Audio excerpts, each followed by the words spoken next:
I'm Phyllis. I live in my van.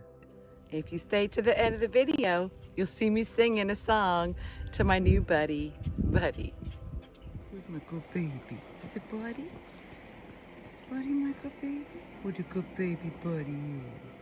Mommy loves Buddy.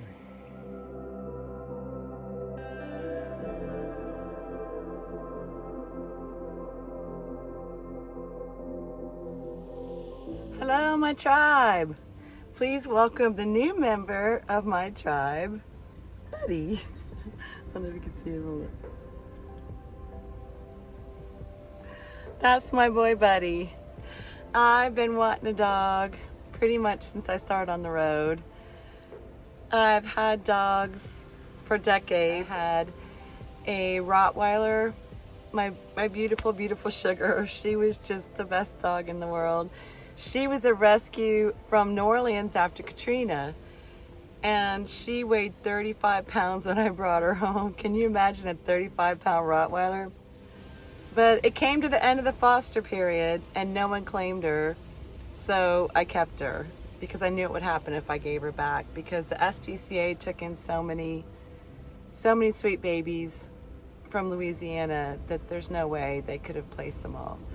So then a few years later, I found these two starving puppies walking down the street, all beat up, and I took them in. I called the vet, and the vet said they'd probably been bait dogs for dog fighting. Y'all, that's some evil shit. And he said they should never be separated because they'd only had each other and they'd been through such violence. And I couldn't find anyone to take both of them, so I kept them. And it was 2 years before I could have them around other people because they were so aggressive. But one lived to 13 and one lived to 14. That's my Dora and Diego. And I miss all those babies, I really do. And after Dora passed, she was the last one to pass, I didn't want to get another dog. Since I was planning on going on the road, I thought it might be mean to have I had like a third of an acre property, and I thought it'd be mean to get a dog and have him in this giant backyard and then stick him in a van. Forgot to say this part when I was recording. I felt like it was mean to have a dog like short time in that big property, so I actually fostered a pit bull for almost a year, and here's that baby. Good boy. Well, that's okay. We get a good shot of Buddy. You like the camera? Shot of Buddy, yeah. There's my good boy. There's my good boy, yeah. There's my good boy. Let's see if he'll follow me. And then y'all have probably seen the video. I'll put a link to it here about my sweet June bug. I'm not going to talk about that. You can watch the video. So I tried to adopt before from shelters, and I told them I lived in my van, and they said, sorry, no. So I told other nomads that, and they said, just lie. So I went in this shelter, and I lied. I said, I still have my old house address on my driver's license. So I just said that's where I lived, and I was just traveling right now. So they actually looked up my house on the tax rolls, and they said, you don't own that house. So I just said, I lied. I live in my van. I figured you wouldn't give me a dog. And they said, no, I'm sorry, we can't. So I left kind of almost crying, or probably pretty much crying. And I just hit the road. And the next morning, I got a phone call from the lady at the shelter, and she said, we want you to have this dog. So I started crying again, and I just drove that 3 hours back to Durango, and I got this sweet baby. They had named him Clyde in the shelter, but he was a stray, so I figured he wouldn't mind if I renamed him, so I'm calling him Buddy. And he's just the best dog in the world. So I didn't want to drive too far on our first day. I drove about an hour and a half to find some Forest Service land for us to camp out. And he's snoring right now. And we were almost there, and my poor baby threw up.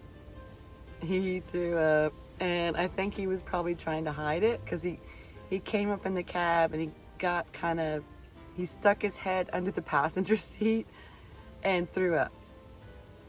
Yes, I have a dog I live in a van. I have a dog who gets car sick. So the baby, he threw up like half under the seat, and I got out what I could, sticking my hand under there and trying to scoop it out. But so I'm gonna have the seat removed eventually to really clean it out under there. It wasn't his fault. I wasn't mad, I promise. He couldn't help it. And so we stayed there about 3 days, and then I drove another hour and a half down the road, and this time he threw up on the sofa. So, and that time I stopped like after a half an hour, and then I took a break for half an hour thinking that might help, but he still threw up.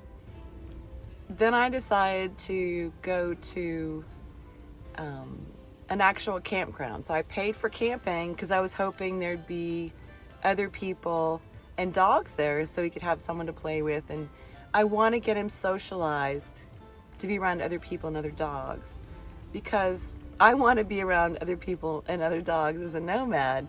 I think most nomads have dogs. So I went to this one campground. There was no one else there. I've never been to a completely empty campground before. But then the second night, these nice ladies came in, and I've got some footage of that too. And Buddy just loves other people, and he loves other dogs. So that was fun. And then a few days later, it's been about 2 weeks now. So a few days later, I went to this other place. I'm trying to remember the name of it. Abiquiu Reservoir. If you're ever on the road, there's some beautiful free camping down there. We were right on the water. And there was a nice lady there with one little dog and one medium dog. And they had an awesome time. That's the lady in the video, my last video, what I did the van tour with. So now we're in another beautiful place in New Mexico. And he's just the best dog ever. Well, with apologies to all my dogs who've passed. He's a great dog, and I'm so happy to have him. And I hope y'all like him, because you're going to be seeing a whole lot of him in all my videos.